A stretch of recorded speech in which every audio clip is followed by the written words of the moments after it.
خودتونم بدن این ویدیو. اسم من خانم اومدیم با ویدیوی خفن دیگه.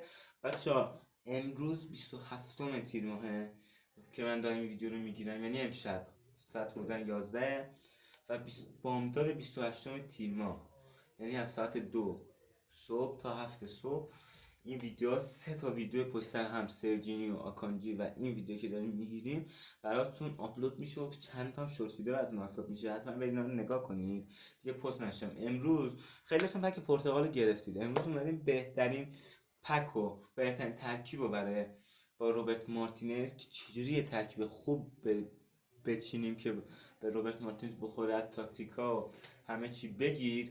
بریم ببینیم اینجا امروز که چه تکنیک و ترکیب خوبی برای مارتینز. نه که مثلا من مسی یا زلاتان 110 بذارم شما حتما بذارید، نه اصلا ندارم ولی مثلا من یه بازیکن نوک میذارم، شما یه بازیکن شبیه اون باید بذارید. بریم برای این دیدن این ویدیو. بچه وارد بازی میشیم و میریم در روی مربع میزنیم چنگ راحت 4 3 1 2. بچه نکنید من 4 3 3 راحت ترم خب، ولی شما اینجوری میتونید درکو بچینید. ژابیتون رو توی ژابی من بازیکن میکنید راحت سی ام اف و به این شکل باید چینمانتون باشه. شما این راحت individual instruction میزنیم راحت اتکمون آفه. میگه این اتکتون رو چه حالتی باشه، میزنید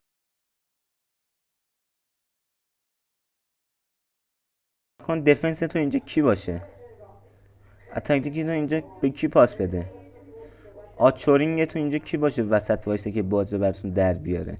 ما راحت آچورینگ میذاریم و بازیکن مد نظرمون رو میکنیم ویتینیا. خب این بهترین حالت با مارتینزه، چون ویتینیاتون اونجاست. اینو میکنیم ویتینیا یا دی بروینه. اگر برید تبعی نکنید میرید تقریبا نگاه میکنید که من ویتینیام و دی بروینه‌مو کجا گذاشتم، اونجا میذاریم. اتک دو رو میزنیم، دفنس آخرین آچورینگ میزنیم راحت اتکینگ. اتک تو با کی میخوای شروع کنی شما؟ خب نکن اینجا هم زده اتک رو میخوای اینجا توپ دستی که این باید به کی اینجا بده. خب اینجا رو میزنیم با دست آکانجی منو ببینید کجاست، میزنیم حالت آکانجی. میری حالت دفنس وان آفه دیگه. تارگت مارکینگ و من مارکینگ نداریم. کانتر تارگت و دیپ لاینتون که اینجاست، تو وقتی دست تیم باشه دیپ لاین برمیگره سریع میاد عقب و به دفاع کمک میکنه. کانتر تارگتتون هم که بازیکنی که فقط جلو وای میسه که موقع داشته باشید اون ضربه نهایی رو بزنه.